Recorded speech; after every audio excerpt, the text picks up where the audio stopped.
Boa noite, turma da leitura compartilhada, sejam todos bem-vindos. Vamos dar continuidade à leitura das Fábulas de La Fontaine e o comportamento humano. O tema de hoje, a raposa e as uvas. A raposa e as uvas.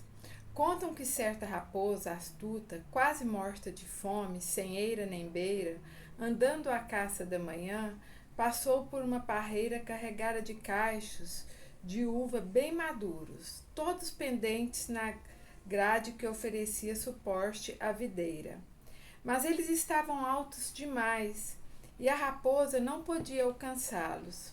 De bom grado ela o trituraria, mas sem lhes poder tocar, disse: Estão verdes, já vi que são azedas e duras, só os cães podem pegá-las. E foi embora a raposa, deixando para trás os cachos de uva, madurinhos e doces, prontos para quem por ali passasse e pudesse alcançá-los. Tornar aceitável o inaceitável. Uma raposa com muita fome sai à caça de alimentos. Por sorte, vê uma parreira carregada de belos cachos de uvas maduros.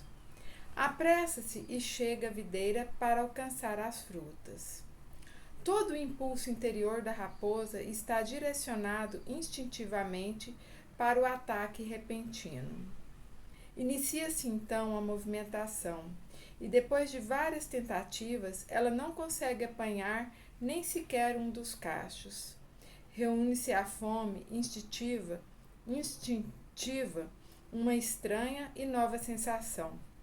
A decepção, o desapontamento de não poder atender à sua necessidade básica.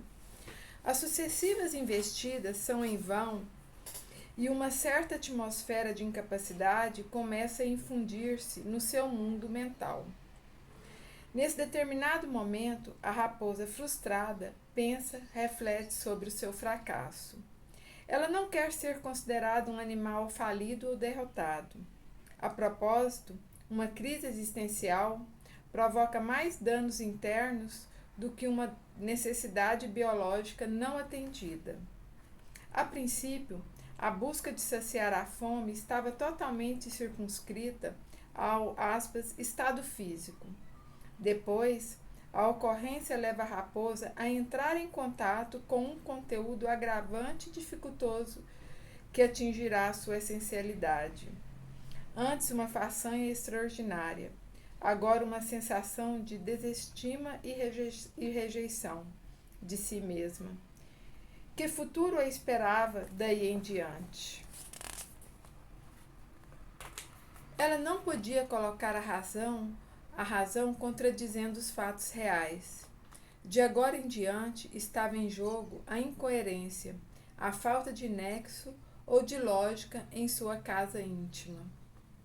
Mas quando tudo parecia estar perdido, eis que a raposa põe as cartas na mesa, dá um cheque-mate e diz para si mesma, estão verdes, já vi que são azedas e duras, só os cães podem pegá-las. Seu sistema mental precisava adaptar-se diante da frustrante e dura realidade, e daí tirou uma vantagem. Fez uma afirmação contrária ao fato real. Contou uma mentira para si mesma. Admirável mentira. Racionalização. Uma conclusão que não condiz com a realidade, mas salva a estrutura íntima da raposa. Racionalizar é inventar para nós mesmos uma história falsa. É um procedimento psicológico que permite a negação dos reais motivos, cobrindo as sensações desagradáveis que vivenciamos com justificativas equivalentes ou histórias similares. Do mesmo modo que a raposa inventou desculpas e álibis convincentes para manter o autorrespeito, nós também, os homens, buscamos, boas razões, ainda que falsas, para nossas atitudes e fracassos. E criamos, explicações altamente descaracterizadas para justificar nossa frustração. Muitos racionalizam dizendo que falam mal da vida dos outros porque metade do mundo maldiz a outra metade. Na realidade, o que está subentendido nessa atitude é que gostamos de difamar ou desvalorizar as pessoas, porque quando fazemos isso, nós nos sentimos pretensamente melhores, mais eficientes, mais capazes ou superiores perante os outros. Aí está a intencionalidade inconsciente ou não dos maledicentes. Aí está a intencionalidade inconsciente ou não dos maledicentes. A racionalização é um dispositivo da mente que transforma vontades ou anseios em fatos fictícios supostamente reais. É quando usamos a inteligência para negar a verdade. É um procedimento íntimo que nos torna desonestos com nós próprios. E se não podemos ser honestos com nós mesmos, com certeza também não podemos ser honestos com nenhum outro indivíduo. Consequentemente, há uma ruptura ou violação no caráter da criatura. É uma forma de não expandir a consciência, e sim de desestruturar a individualidade do ser humano. Conceitos-chave: frustração. É a sensação de quem estabelece altos padrões e metas existenciais superlativas, mas não está preparado para aceitá-los com serenidade quando os resultados não atingem de imediato o alvo desejado. Racionalização é um mecanismo de defesa por meio do qual se utilizam motivos sensatos e racionais para pensamentos e ações inaceitáveis. Esse mesmo processo é o que faz uma pessoa apresentar uma explicação logicamente consistente ou eticamente aceitável para uma atitude, ação ou sentimento que lhe causa sofrimento moral. Disfarça os verdadeiros motivos, tornando o inaceitável mais aceitável. Expansão da consciência. A consciência não exclui nenhuma conquista anterior, pois ela se amplia quando se integram todos os conhecimentos adquiridos para além dos limites conhecidos. Provoca experiências transformadoras, intensas e radicais na criatura, quanto à sua visão de mundo e à sua forma de viver. Ela ocorre em consequência de uma decisão do indivíduo e o leva ao crescimento espiritual e ao despertar dos potenciais inconscientes, tais como sabedoria, aptidões, capacidades inatas.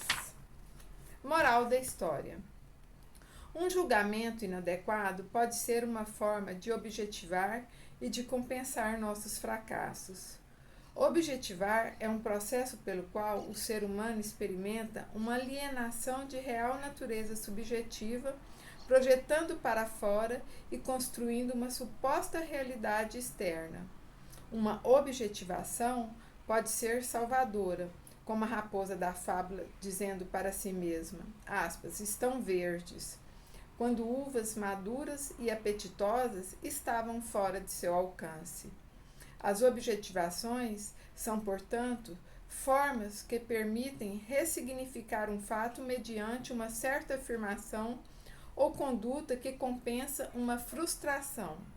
É comum encontrar entre os homens aqueles que, tais qual a raposa, quando não conseguem realizar seus negócios, acusam as circunstâncias ou mesmo por não atingirem um intento, tendem a denegri-lo, diminuindo dessa forma a gravidade de seu insucesso. Reflexões sobre esta fábula e o Evangelho. Aspas. Não basta que 2 lábios gotejem leite e mel. Não basta que dos lábios gotejem leite e mel, se o coração nada tem com isso, a hipocrisia. Aquele cuja afabilidade e doçura não são fingidas, nunca se contradiz. É o mesmo diante do mundo e na intimidade. Ele sabe, aliás, que se pode enganar os homens pelas aparências, não pode enganar a Deus. Reflexões sobre esta fábula e o Evangelho. Reprise. Aspas. Não basta que dos lábios gotejem leite e mel, se o coração nada tem com isso, há hipocrisia. Aquele cuja afabilidade e doçura não são fingidas, nunca se contradiz. É o mesmo diante do mundo e na intimidade. Ele sabe, aliás, que se pode enganar os homens pelas aparências, não pode enganar a Deus. Evangelho segundo o Espiritismo, capítulo 9, item 6, Boa Nova Editora. Aspas. Quem pensa ser alguma coisa não sendo nada, engana-se a si mesmo. Cada um examine o seu procedimento. Então poderá gloriar-se do que lhe pertence e não do que pertence a outro, pois a cada um deve carregar o seu próprio fardo. Gálatas 6, 3 a 5. Gratidão, boa reflexão, boa semana a todos.